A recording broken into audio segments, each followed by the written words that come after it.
എല്ലാ പ്രിയ കൂട്ടുകാർക്കും ഇന്നത്തെ ചെറിയൊരു പുതിയ വീഡിയോയിലേക്ക് സ്വാഗതം. ഇന്നത്തെ ഈ ചെറിയ വീഡിയോ എന്ന് പറഞ്ഞത് പുളിശ്ശേരി എങ്ങനെ തേങ്ങ അരച്ച് വെക്കാമെന്നുള്ളതിൻ്റെ ആണ്. അപ്പം നമുക്ക് ആദ്യം അരപ്പ് തയ്യാറാക്കാൻ ആവശ്യത്തിന് 3-4 ചുവന്നുള്ളി എടുത്തിട്ടുണ്ട്. ഇനി നമുക്ക് അരപ്പിന് ആവശ്യത്തിന് വേണ്ട തേങ്ങയും കൂടി എടുക്കാം.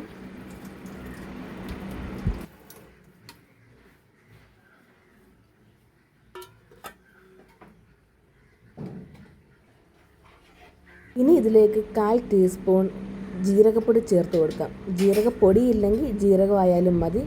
ഇനി നമുക്ക് അതേ അളവിൽ തന്നെ മഞ്ഞൾപ്പൊടിയും കൂടെ ചേർത്ത് കൊടുക്കാം. ഇനി ഇതിലേക്ക് അരയാൻ ആവശ്യത്തിന് വെള്ളം കൂടെ ഒഴിച്ചിട്ട് നന്നായിട്ടൊന്ന് പേസ്റ്റ് പരുവത്തിൽ അരച്ചെടുക്കാം.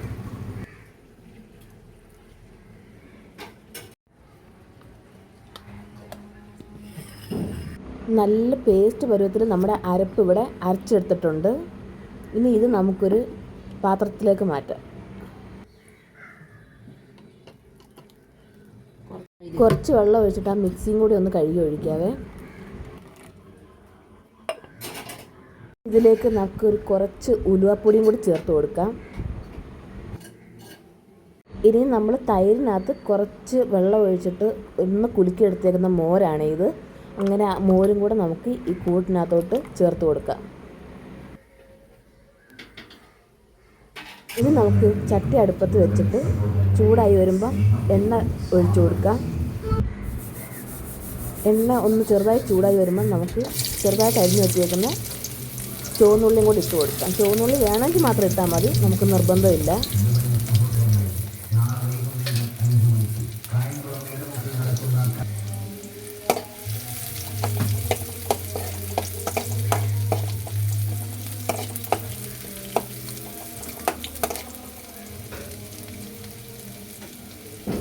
ചുവന്നുള്ളി ഒന്ന് മൂത്ത് വരുമ്പോഴത്തേക്കും അതിലേക്ക് കടുക് ഇട്ട് കൊടുക്കാവേ.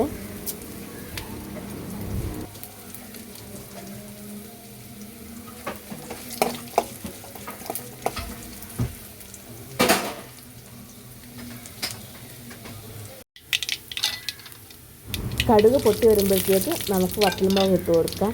വറ്റൽമുളക് ഒന്ന് മൂത്ത് കഴിയുമ്പോഴത്തേക്ക് കറിവേപ്പില കൂടി ഇട്ട് കൊടുക്കാം.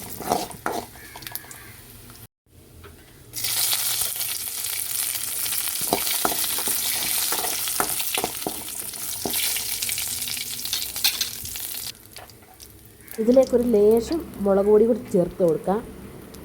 ആ ഒരു ചുവപ്പ് നിറം കിട്ടാൻ വേണ്ടി മാത്രം ഒരു നുള്ളു മുളക് പൊടി ചേർത്ത് കൊടുത്ത് നന്നായിട്ടൊന്ന് ഇളക്കാം. ഇനി നേരത്തെ നമ്മൾ തയ്യാറാക്കി വെച്ചിരുന്ന പുളിശ്ശേരിയുടെ കൂട്ട് നമുക്ക് ഇതിലേക്ക് ഒഴിച്ചു കൊടുക്കാം. ഈ സമയത്ത് തന്നെ ഉപ്പ് ഇടണം.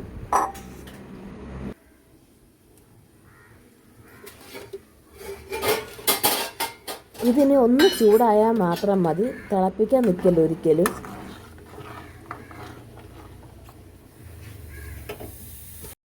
കാണുന്ന കൂട്ടത്തിൽ ആരെങ്കിലും സബ്സ്ക്രൈബ് ചെയ്ത് കാണുന്നുണ്ടെങ്കിൽ ചാനലൊന്ന് സബ്സ്ക്രൈബ് ചെയ്ത് സപ്പോർട്ട് ചെയ്ത് ഒപ്പം തന്നെ ആ ലൈക്ക് ബട്ടണും കൂടെ ക്ലിക്ക് ചെയ്യാൻ മറക്കല്ലേ.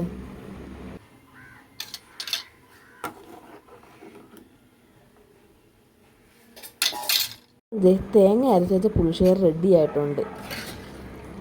അപ്പം ഇന്നത്തെ എൻ്റെ ഈ ചെറിയ വീഡിയോ ഇത്രയേ ഉള്ളൂ. വീഡിയോ ഇഷ്ടപ്പെട്ട നേരത്തെ പറഞ്ഞതുപോലെ തന്നെ ലൈക്ക് ചെയ്ത് ഷെയർ ചെയ്ത് സബ്സ്ക്രൈബ് ചെയ്യാൻ കൂടി മറക്കല്ലേ.